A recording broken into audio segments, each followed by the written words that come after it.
Fala galera da U, aqui é a Júlia, estamos na Bienal do Livro, 19ª edição.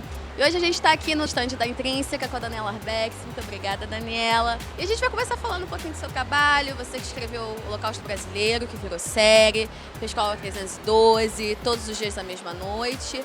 E aí, o que eu queria saber é o seguinte, como que é o seu processo de criação para esses projetos e processo de pesquisa também? Então, geralmente o processo de gestação de um livro leva em média 2 anos, que é o tempo que você precisa para fazer uma apuração de qualidade, para escrever o texto, depois para editar o livro até ele chegar nas prateleiras, em média de 2 a 2 anos e meio. E cada livro é uma história diferente no processo de construção. Uma curiosidade, em relação ao livro da Boate Kiss, Todos os Dias da Mesma Noite, você acredita que há uma necessidade de mudança no desenrolar desses casos, como o caso da Boate Kiss, que é um caso que aconteceu há 6 anos atrás, quase 7 anos, e que ainda está correndo na justiça? Você acredita que precise de uma mudança nesse desenrolar ou que as coisas estão fluindo no tempo que tem que ser? Não, eu acho que a responsabilização ela é necessária até como uma forma de educação e conscientização, para que as pessoas saibam que se elas forem negligentes, elas vão responder por isso. E esse processo que se arrasta há tanto tempo é como se esses filhos morressem todos os dias. Porque além da perda do filho, a falta de justiça, ela dói tanto quanto a perda, quanto a morte. Então, o que eu percebo nesses pais é um adoecimento, o agravamento da situação de saúde deles, a situação de saúde mental também, em função dessa demora no desenrolar desse processo. Até hoje, o caso da Boate Kiss só tem 4 réus, né?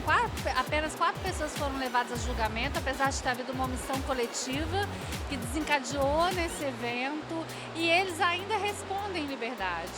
Então, e nós não estamos falando de uma morte, nós estamos falando de 242 pessoas.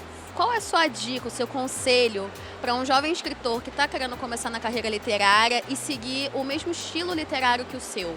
Então, eu acho que é necessário, primeiro, uma busca de maturidade para você poder fazer um texto de temas que são tão complexos e que são tão profundos.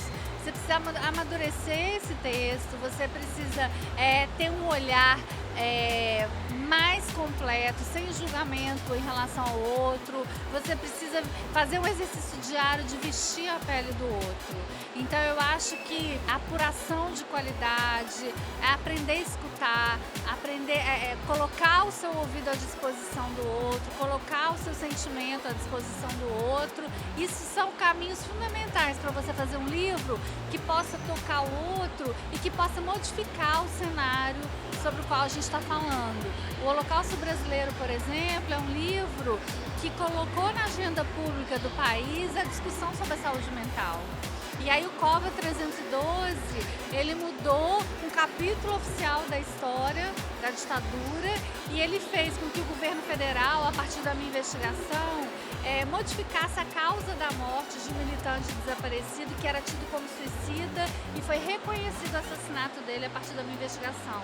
E o Todo Dia Mesma Noite é um livro que eu acho que cria uma conscientização nacional da importância da prevenção, da importância do cuidado, da necessidade de responsabilização. Depois do livro, os 4 réus vão finalmente a julgamento, vão passar por um júri popular, o que não tinha acontecido antes, porque houve um entendimento de que houve um dolo eventual, ou seja, não tinha intenção de matar, mas você assume o risco quando você funciona, quando você permite o funcionamento de um local de forma irregular. Então eles assumiram o risco de matar. E eu acho que muito desse entendimento veio a partir da leitura desse livro. Não sei se é o seu primeiro dia, é o seu primeiro dia aqui na Bienal. Se não ou se sim, o que você está achando do evento? Se teve algum autor que você foi tietar como a gente, o que você está achando? Então, eu nunca participei da Bienal do Rio, já participei da Bienal de São Paulo, estou muito encantada com a estrutura, encantada com a presença das pessoas. Eu cheguei aqui de manhã e já vi muita gente entrando, jovem. Essa mobilização, é lindo ver isso, né? Te confesso que eu não tive tempo ainda de falar com os autores que eu gosto, porque eu tive envolvida na divulgação dos livros, mas eu estou muito feliz de estar aqui e de ver essa mobilização em torno da leitura, em torno do conhecimento. Eu acho que é isso que muda um país. Uma pergunta também que eu tenho que fazer em relação à leitura é: você acredita que os adventos tecnológicos, como o Kindle agora, que está chegando aí com tudo, para a leitura, ela incentiva mais a leitura para os jovens, para quem não tem o hábito de leitura, ou afasta? Os métodos tradicionais, os livros tradicionais são suficientes?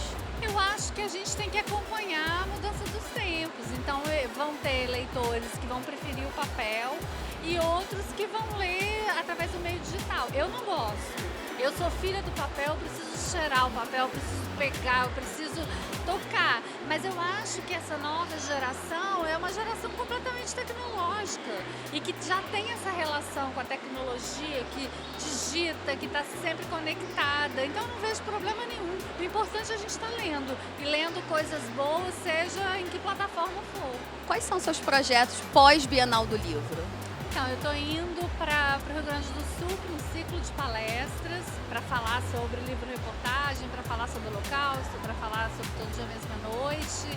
Eu tenho uma agenda de palestras praticamente fechada até o final do ano. Estou preparando o meu novo trabalho que vai ser lançado ano que vem, meu novo livro.